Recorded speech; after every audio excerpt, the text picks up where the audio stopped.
into committing a turnover. One of the best players in the world committing a turnover against a T-stick player.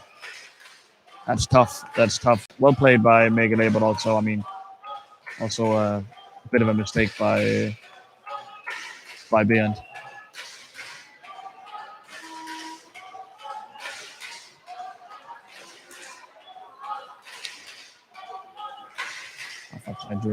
Afra trying to read this defense, come up with something. But of course, he's not in a hurry the same way the Danes are. He slips through the two Danish defenders. Shot from Sisek. Blocked, but out of bounds.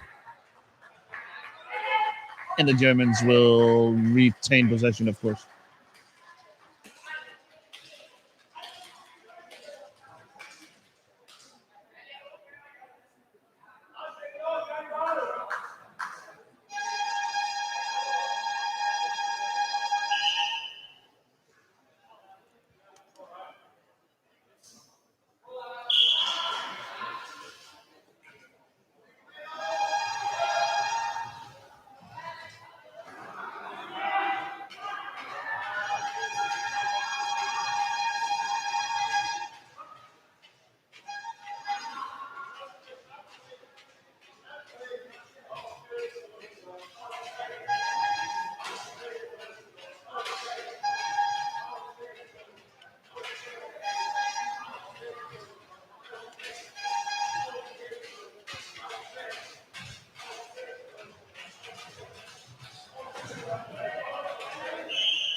Another close call going against the Germans.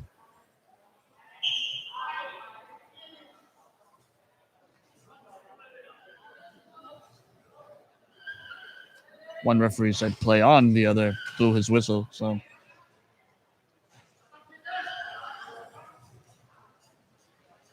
now they have set the edge. Nope.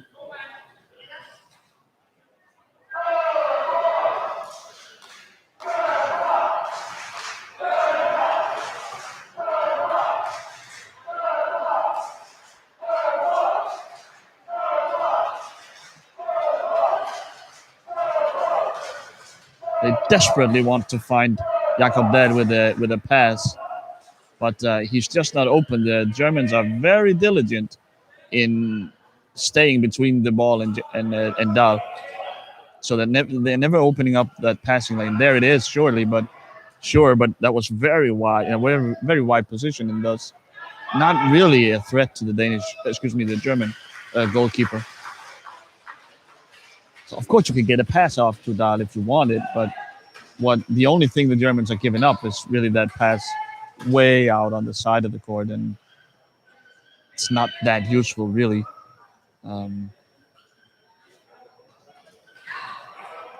Nice dribbling by Berendt. Oof. Blocked by Utz. There was some of that individual just out of nowhere brilliance. He couldn't find the shot at first, and when he did the second time, Utz had made it back to block it. Pearson almost loses it. Dad with the ball, he takes a shot. Oh, he shouldn't have. If he had just looked up, Pearson was wide open. Here's Sisek. Undershots him down. Commits slashing though, but the Danes will take that any day.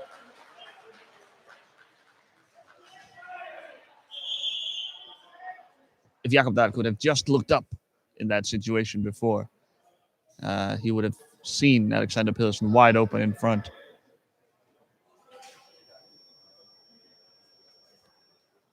But you can see, I mean, by Jakob Dahl shooting the moment he gets a chance, that the Danes are very frustrated. They can't break through, and they seem like any shot they get, they feel like they have to take it.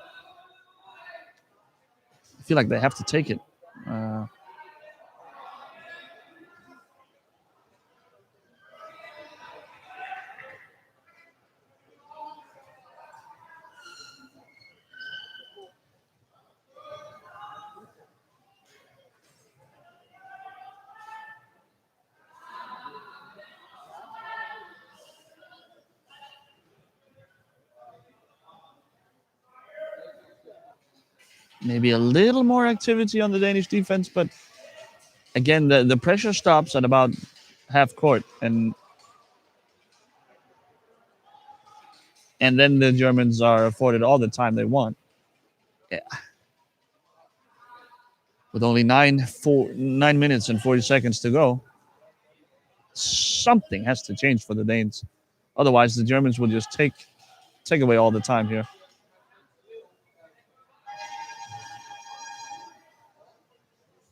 Cizek has played a nice game, despite committing a lot of fouls. But as we've discussed earlier, some of them were pretty ticky-tack calls.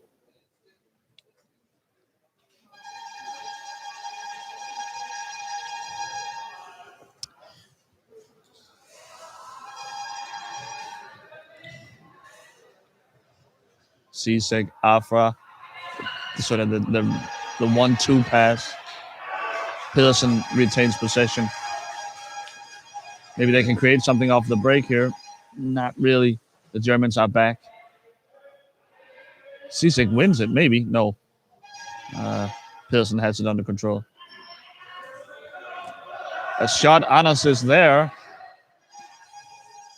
Maybe it wasn't a shot as much as it was a pass. Maybe a little premature. Anders hadn't quite reached the corner.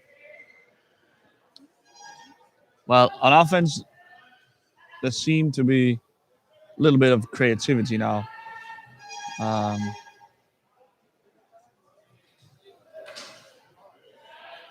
Or, well, maybe not. Okay, a nice pass that, again, Anders Bjørn feels like anytime he can get a shot off, he has to shoot because the Germans are giving so little away. Here's Afra. 3-1 Germany.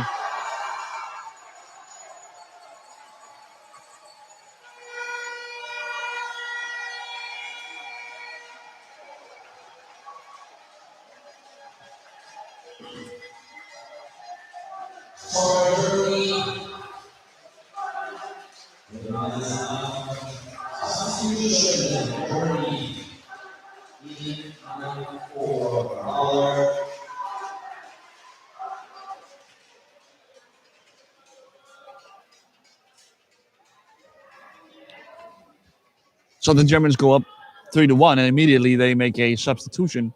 In comes David Bauer, and hold on, maybe they're not done substituting quite yet. No, it looks like Bauer will come in, David Bauer, and Stefan Utz goes out. They are now back at their starting 3 handstick players. The Germans are. Seems like Cizek and Afra is the sort of the nucleus of this team, the backbone of the team, and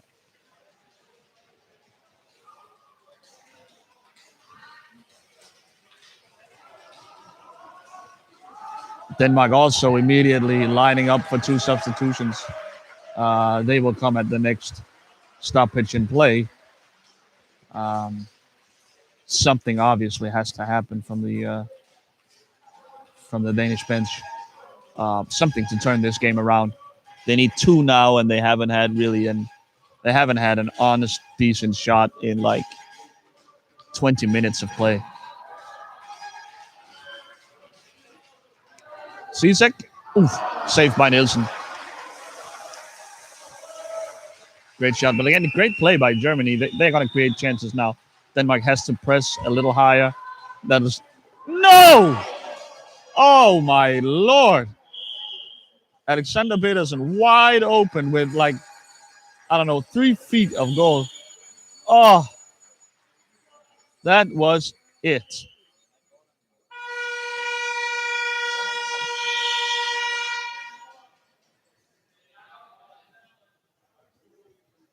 We will get a substitution here, I'm sure. Green card for Cizek and Christensen. Wonder what that was for. It was away from the ball, certainly, and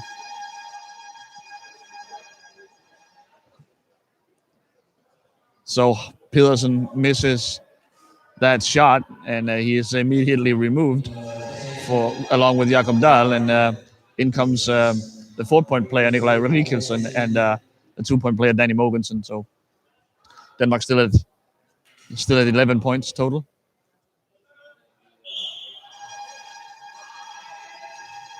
Oh, devastating that Pearson didn't connect on that shot. That was wide open. It's one of the biggest misses of the tournament so far.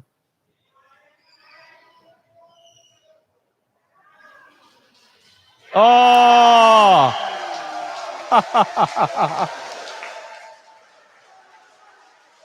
You gotta love that kid. Nazimov, he can shoot from anywhere at any time. And with such a short release as well, he didn't even pull back. He just flicked it into the far corner. And the Danish goalkeeper, Rasmus Nielsen, was caught napping on that. Man. Well, this certainly seems like game over. The Danish just cannot create anything against this German defense. And when they do, they have been, and on the couple of occasions where they actually have made it through the German defenses, they have been uh, unsharp with their finishes.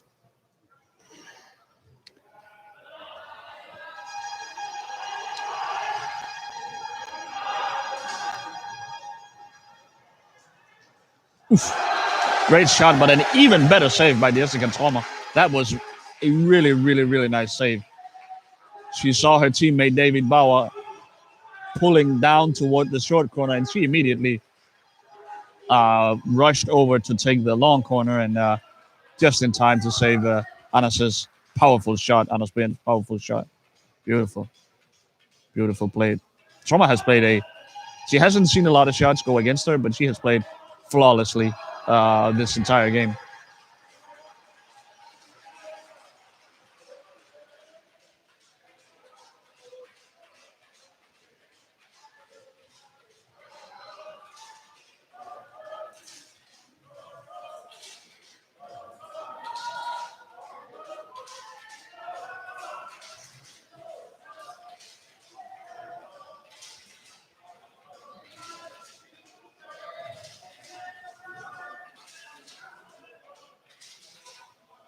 Sisek open with the pass. Bauer is open on the backside.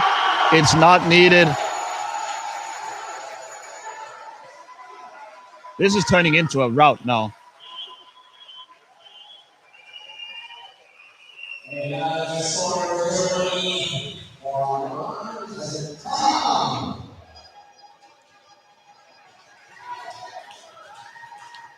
Sisek caps off what has been a great game by him with a beautiful score where he basically takes care of two Danes at the same time, the goalkeeper and the defender, and knocking it into the short corner.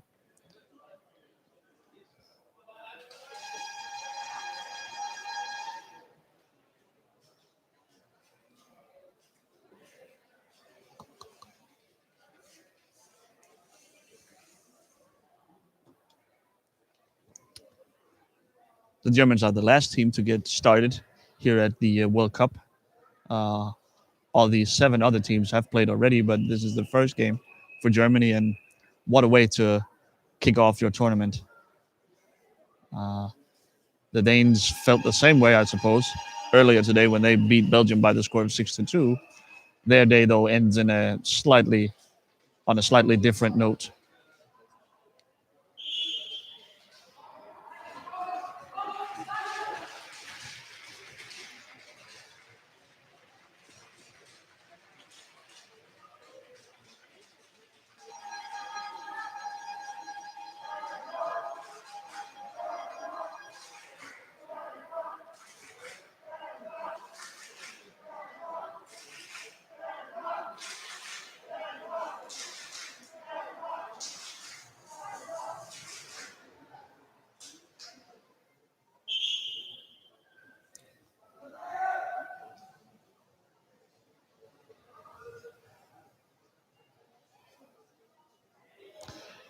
It has been an impressive game for the Germans. I think they fell behind fairly unlucky. immediately answered back. And while they didn't create a ton of shots against the Danish defense, they were nowhere near of letting in a goal themselves. So on balance, you have to say it's a great game by the Germans. They're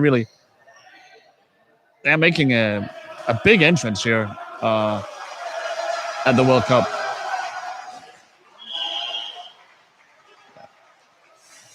Afra rams into Simon Christensen, and he and Afra immediately admits defeat, and he taps Simon on the shoulder as if to say, "Yeah, I'm sorry about that, bro."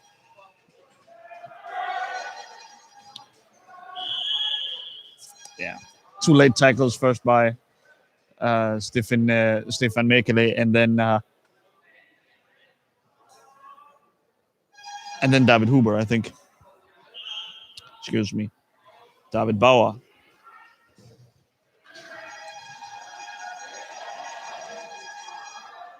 I just need to send this one back towards Mogensen, Ulrikelsen. There he is.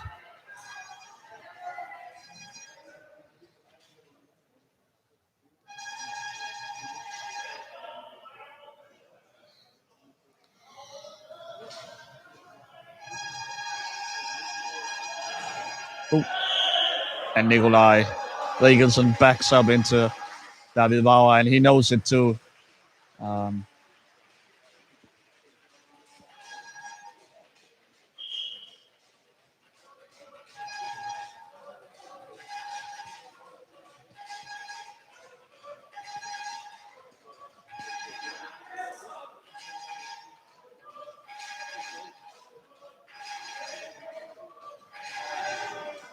with such an impressive showing here from the Germans,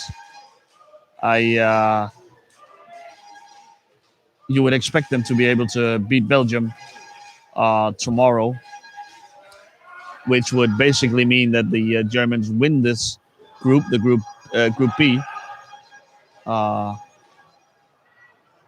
and certainly by beating Denmark, they have put themselves in a very strong position for making the semifinal.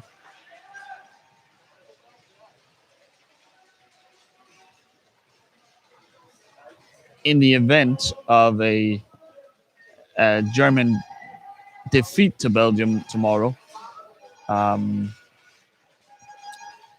it seems likely that the three teams will tie at 6 points. Remember, we expect all of the teams to beat Australia. All of these teams to beat Australia. And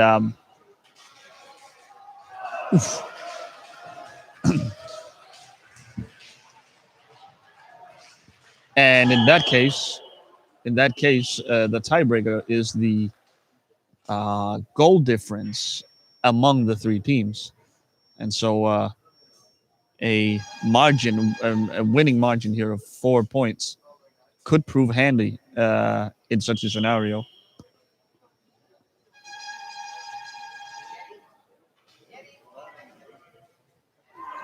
Sisek, Afra, oh.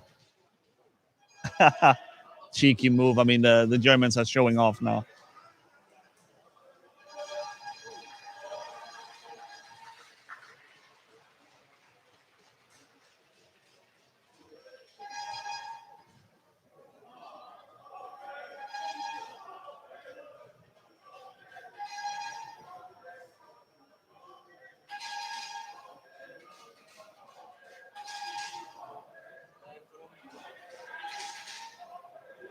Sisek breaks through. He has Afra with him. He goes for the shot himself, but Nielsen is there. Just read that all the way. You could see it in the eyes of Sisek that he was going to score himself. The Germans take over, and they might just milk the clock now. The Danes have been completely unable and bizarrely unwilling to pressure the Germans high up the court. Now they do, but it's way too late. They're down 4 goals. It's a strange strategy, I think, from the Dutch coaches. Alpha gets the final say, 6-1. not much Nielsen can do, Rasmus Nielsen can do in that spot. When Alpha gets through,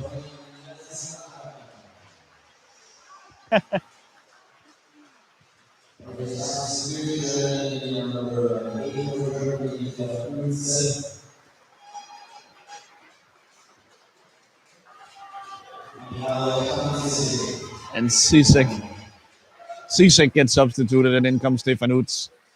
But this for the last 15 seconds. Not quite sure what that substitution is supposed to accomplish, but here we are.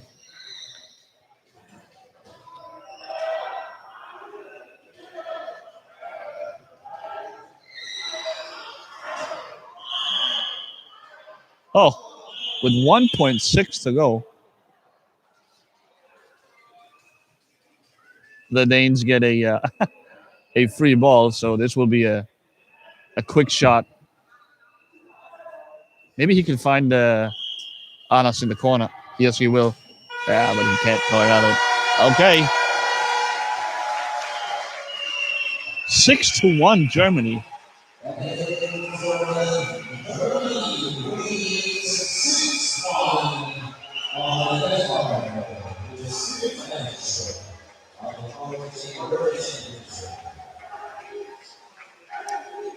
I am certainly not shocked that the German won this game, but I am very surprised that they won it this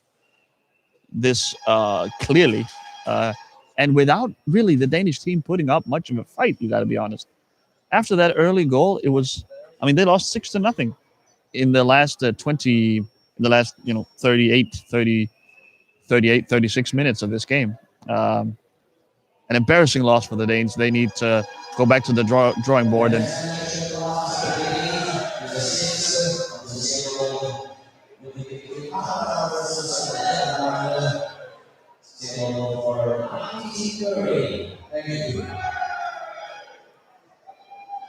so the Danes will have to go back to the drawing board and find out some solutions, some ways to open up the German defense.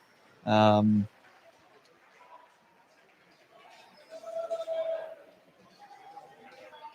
in about an hour, 7:30, we will be back with the last game of today.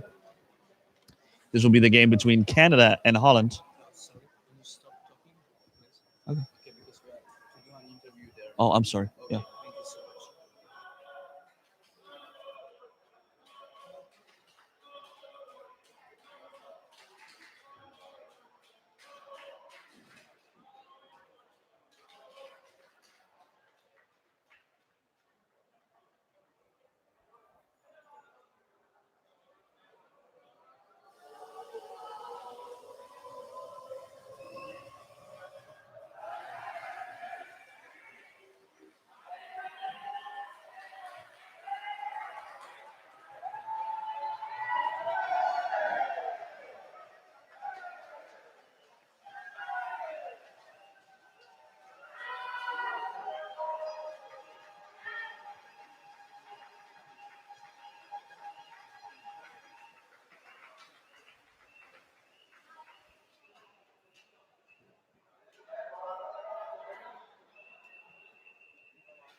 Here we are with the captain of the German team, Jörg Deal. So, Jörg, congratulations for the debut of your team against a very strong Denmark. So, what's your comment? What's your opinion about the first match?